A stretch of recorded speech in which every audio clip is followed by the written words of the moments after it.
कि 62 में कहीं पर रोड, नाली, सड़क, भवन डेवलप इतना नहीं था। जमीनें थी लेकिन इतना डेवलप नहीं था कि ये चीज ये है, ये चीज ये। इसमें क्या है, इस सर्वे में हर चीज दर्शाई जाएगी। कहाँ पे नाली है, कहाँ पे रोड है, कहाँ पर मंदिर है, कौन सी जमीन किस चीज की है, ये पूरा इस सर्वे में दर्शाया जाएगा। मोटी मोटा इसका यही दो मुख्य उद्देश्य है। ये हमने बता दिया कि सर्वे कब कब हुआ और क्यों। अब हम बात करते हैं ये जो सर्वे हो रहा है, इस सर्वे में क्या क्या है। ये सर्वे में प्राथमिक चरण था। प्राथमिक चरण में जो ये आप लोग का मैप जो है, ये सैटेलाइट से, डीजीपीएस सिस्टम से ऑलरेडी मैप बन गया है। अब हम लोग को मैप नहीं बनाना है। इससे पहले जो सर्वे हुआ था उसमें आप देखते रहे होंगे कि जरीब का यूज करके पूरा खींच करके पूरा एक एक नापी करके अमीन साहब लोग और कानूगो साहब लोग मैप की कटिंग करते करते जाते थे। उस समय बहुत ज्यादा समय लगता था और पूरी उनके साथ 11-12 लोगों की टीम रहती थी। उस समय वो बहुत खर्चीला था। अब क्या है, टेक्नोलॉजी का यूज होगा। टेक्नोलॉजी के यूज में कोई जरीब का यूज नहीं होगा। अब ईटीएस मशीन का यूज हम लोग करेंगे, इलेक्ट्रॉनिक टोटल स्टेशन। उसमें जहां पर जो भी पॉइंट आएगा एकदम फिक्स आएगा। इसमें कोई इधर उधर का कुछ भी नहीं होने वाला है, ये एकदम क्लियर है। तो ये जो मैप है, मैप ऑलरेडी बन गया है। अब उसी मैप को हमको भरना है, जो इसका मुख्य उद्देश्य है।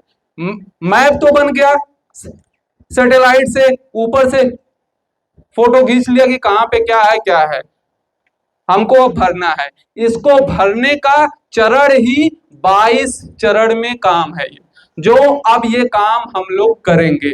तो ये 22 चरण का प्रोसेस क्या है, ये मैं आप लोग को बताता हूं।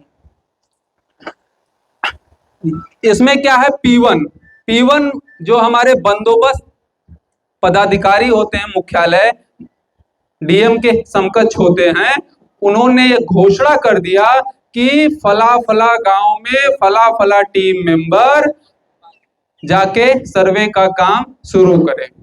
सर्वे का काम शुरू करने के लिए अमीन, कानूनगो, बंदोबस्त सहायक बंदोबस्त पदाधिकारी सबको मौजा वाइज टैग कर दिया गया कि आपका फलाना मौजा है, आपका फलाना मौजा है, फलाना मौजा है, आप लोग को इन गांवों में सर्वे करना है। सर्वे में ये हो गया पहला चरण।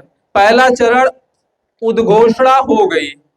उद्घोषणा में हमको ये राइट मिल गया कि हम किसी भी गांव में किसी भी जमीन पे जाकर जो भी डाटा निकालना है हम निकाल सकते हैं। उसके लिए आप लोग रोकने के बाध्य नहीं है। और उसी में ये भी आप लोग को बताया गया आप लोग को क्या करना है। अब ये नेक्स्ट चरण ये जो हम लोग दे रहे हैं, ये ग्राम सभा का आयोजन, आप लोग को सूचना ये ही दिया जा रहा है कि सर्वे का काम शुरू है। अब सर्वे में आप लोग सजग हो जाइए, सतर्क हो जाइए और अपने अपने भू संपत्ति को आपको बताना है कि किस प्रकार हमारी ये भू संपत्ति है। इसमें दूसरा चरण है स्वघोषणा।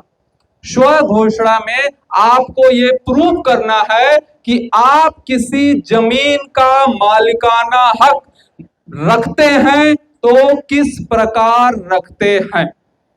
बात समझ में आ रही है ना? जैसे आप बोलते हैं कि ये जमीन मेरी है, तो उस जमीन का मालिकाना हक आप किसी न किसी प्रकार से रखते होंगे, चाहे खतियानी होगी, केवाला होगी, बदलायन है, या बहुत सारे प्रकार हैं, किसी न किसी बेस पे बोलते होंगे ने कि ये जमीन मेरी है। तो अब वही बेस लगा के आपको फॉर्म भरना है। ये स्वघोषणा का प्रक्रम है। स्वघोषणा के बाद इसमें फिर नेक्स्ट प्रोसेस आएगा किस्तवार।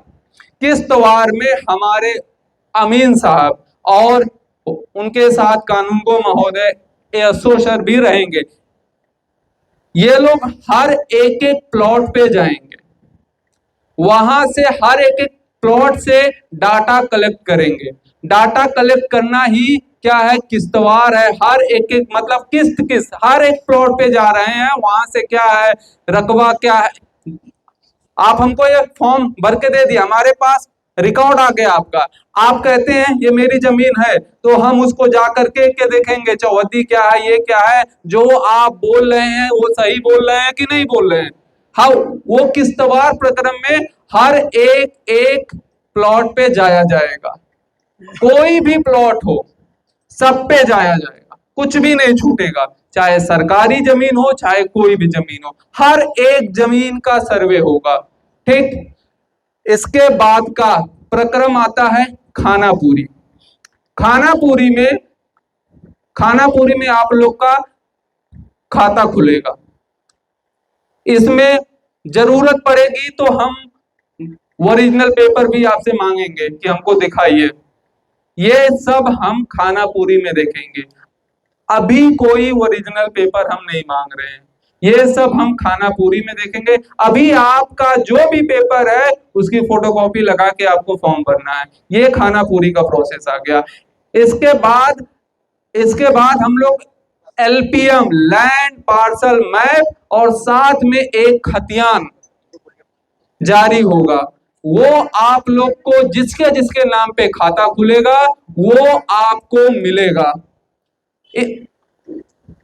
एलपीएम में क्या होगा, एलपीएम में आपके जमीन का शेप जैसा भी होगा, त्रिभुजाकार, आयताकार, किसी भी प्रकार का वो शेप होगा, उसकी चौहद्दी क्या है, उसकी चौहद्दी होगी, और रकबा कितना है, रकबा होगा, पूरा उस मैप पे होगा।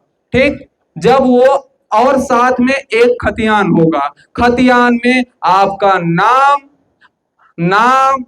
उम्र क्या है और कितना रकबा है, क्या है, पूरा डिटेल होगा। जब आपको एलपीएम और खतियान हम लोग दे देंगे, तब इसके बाद फिर आप उसको देखेंगे, और उसमें अगर कोई त्रुटि रहती है तो आपको एक आपत्ति दायर करने का मौका मिलेगा, और उसमें आपकी सुनवाई होगी। वह दावा आपत्ति प्रपत्र 8 में होगा, और उसकी सुनवाई कानूनगो महोदय और एएसओ सर करेंगे। रैयती जमीन का जो भी मामला होगा उसको प्राथमिक सुनवाई कानूनगो महोदय करेंगे। इसके बाद सरकारी जमीन का जो भी मामला होगा एएसओ सर करेंगे। अगर यहां से आपकी समस्या दूर हो जाती है तो अच्छी बात है। अगर समस्या फिर भी नहीं दूर हुई, फिर आपको एक चांस मिलेगा, फिर आप दावा आपत्ति करेंगे, फिर वो समस्या एएसओ सर सुनेंगे, चाहे कोई भी समस्या हो, चाहे रैयती से हो चाहे सरकारी से हो, वो हमारे एएसओ सर सुनेंगे। वहां से भी ज्यादातर समस्याएं यही दो चरण में ही खत्म हो जाएगी। फिर भी आपकी कोई समस्या रह जाती है, तब वो समस्या बंदोबस्त पदाधिकारी मुख्यालय पे आप वहां पर दावा आपत्ति दायर करेंगे, वहां पर आपकी समस्या सुनी जाएगी। ये आपको मतलब इस सर्वे में आपको 3 चांस मिलेगा। अगर कोई गलती हो जाती है, खतियान और नक्शा जो आपको मिलेगा उसको दुरुस्त करने का आपको 3 चांस सर्वे में मिलेगा। 3 चांस में जिनकी भी जेन्युइन समस्याएं हैं, जेन्युइन समस्याएं 100% खत्म हो जाएगी।